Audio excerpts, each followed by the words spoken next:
आगरा पहुंचे उत्तर प्रदेश के मुख्यमंत्री योगी आदित्यनाथ ने फतेहपुर सीकरी लोकसभा सीट से प्रत्याशी राजकुमार चाहर के समर्थन में सभा को संबोधित किया। फतेहपुर सीकरी इलाके के किदावरी मैदान में जनता को संबोधित करते हुए मुख्यमंत्री योगी आदित्यनाथ ने इशारों में श्री कृष्ण जन्मभूमि मुद्दे को भी हवा दे दी।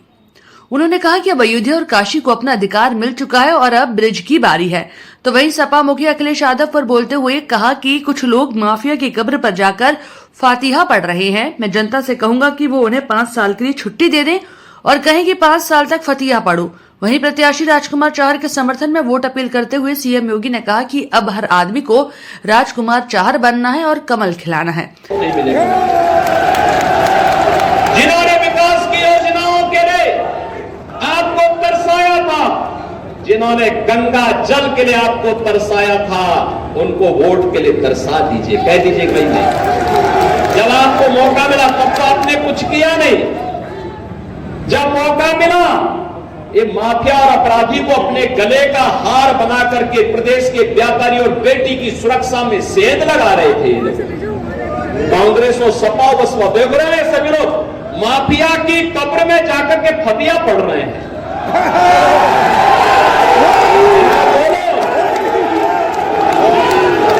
इनको बोल दीजिए ये चुनाव से अच्छा वक्त नहीं। इनको बोलो कि जाओ वोट तो कमल निशान पर जाएगा, तुम लोगों को 5 साल की छुट्टी दे रहे फतिया पढ़ो को। और इसीलिए हम लोग आए आपसे कहने के लिए, बहनों और भाइयों, मोदी जी का तीसरा कार्यकाल भारत को आत्मनिर्भर भारत और विकसित भारत बनाएगा। विकसित भारत के लिए वोट भाजपा को चाहिए। आत्मनिर्भर भारत के लिए भाजपा को वोट चाहिए।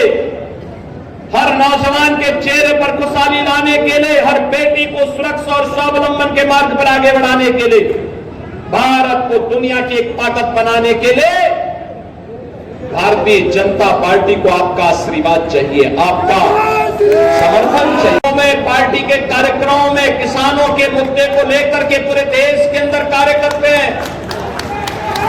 मैं आज आपके लिए ये अपील करने के लिए आया हूं। आपने सांसद चुना, पूरे देश के लिए काम कर रहा है। आपके लिए तो गौरव के साथ बोलने की आवश्यकता है। हमारा सांसद केवल फतेहपुर सीकरी के लिए नहीं, पूरे देश के किसानों के लिए काम कर रहा है।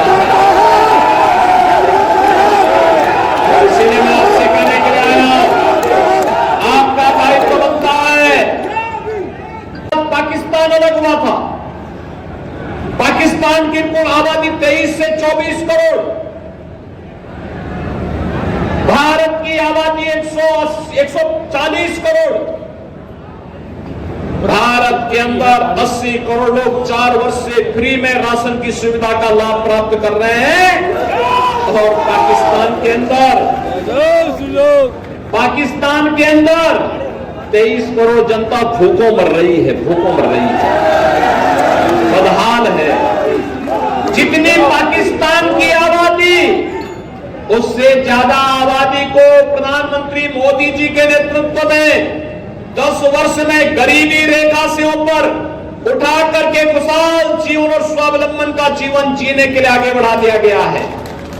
बहनों और भाइयों, कांग्रेस के लोग, सपा बसपा के लोग गरीबों के मुंह में डकैती डालते थे, इसीलिए जनधन अकाउंट नहीं खोलने देते थे, इसीलिए रसोई गैस के लिए तरसाते थे, इसीलिए किसान आत्महत्या करता था, क्योंकि किसान सम्मान निधि जैसी योजना नहीं थी।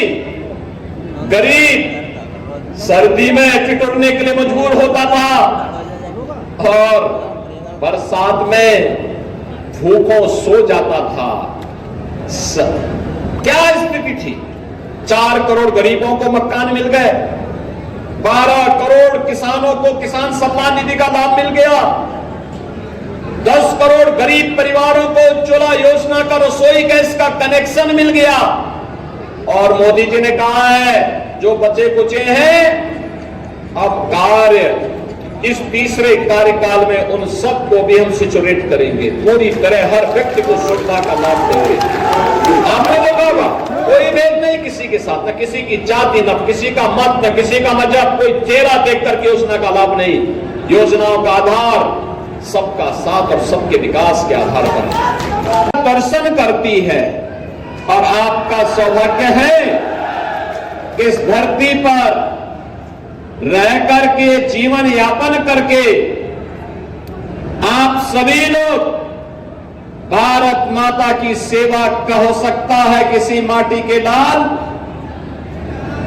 CRKS भदौरिया वायुसेना के अध्यक्ष के बाद भारतीय जनता पार्टी के साथ मिलकर के आप सबके लिए कार्य करने के लिए तत्पर हैं। बहनों और भाइयों, ब्रज भूमि का भी अब नंबर आने वाला है।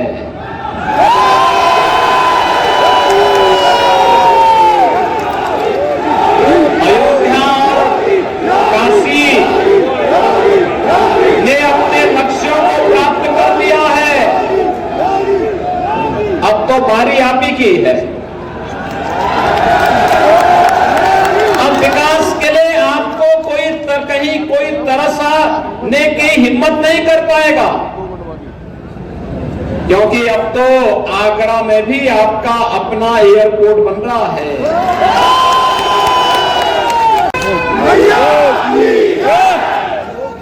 बहनों और भाइयों, मुझे बताइए,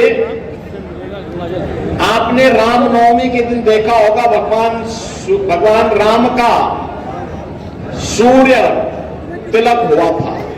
देखा ना? देखा ना? देखो,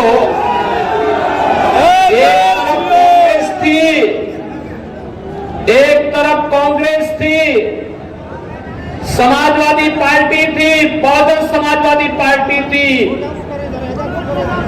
राम जन्मभूमि के लिए हमसे कहते थे क्या प्रमाण है कि राम का जन्म अयोध्या में हुआ, ये लोग बोलते थे। और इन दलों ने तब ये भी कहा था कि राम और कृष्ण तो हुए ही नहीं, जैसे कि इस सृष्टि के पहले कांग्रेस, सपा और बसपा ही पैदा हो गए थे, बाकी तो कोई हुआ ही नहीं था। ऐसा दिखाने का प्रयास कर रहे थे। बहनों भाइयों, वो तो मोदी जी का प्रताप है, इनका झूठ फेल हो गया और मोदी जी के कारण 500 वर्षों का इंतजार समाप्त करके अयोध्या में रामलला का फिर से प्रकटीकरण हो गया है।